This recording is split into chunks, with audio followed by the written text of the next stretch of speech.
Es atgriezos 300 gadus vecajā atkrituma izgāstuvē, lai apskatītos, kādas dārgumus cilvēki izmeta pirms 100 gadu. Sākot meklēt kādas foršas vecas lietas, pirmais, ko atradu un kas tiešām bija foršs, bija Bēts Zipo šķiltavas. Tas nav ļoti sens, bet ir diezgan labā stāvoklī. Tas ir no Otrā pasaules kara laikiem. Ļoti iespējams, ka to izmetis kāds, kurš dienējis karā. Netālu pamanīja pudeli, kas spraucās ārā no akmeņiem. Izvilku to ārā un atklāja, ka tā ir čūsku eļļas pudele. No 1890 gadiem tāda veida zāles, ko izmantoja dažādu kaišu ārstēšanai. Turpināja iet, kad pamanīja vēl vienu pudeli. Šī bija no Odekolona uzņēmuma, kas pastāvēja jau kopš 1891. gada.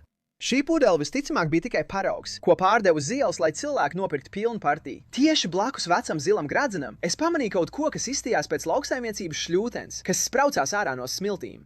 Nav iespējams pateikt, cik vecs ir šī kaplis, bet tā varētu būt pat no 19. gadsimta. Šāda šļūtens bieži tika izmantots ananās plantācijās un citās lauksaimniecības vajadzībām visā Floridā. Pēdējais interesantais atradums, ko pamanīja pirms aiziešanas, bija vēl viena pudele. Šī pudele bija pat izkusus, un tā bija bērnu klepus sīrupa pudele no 1902. gada.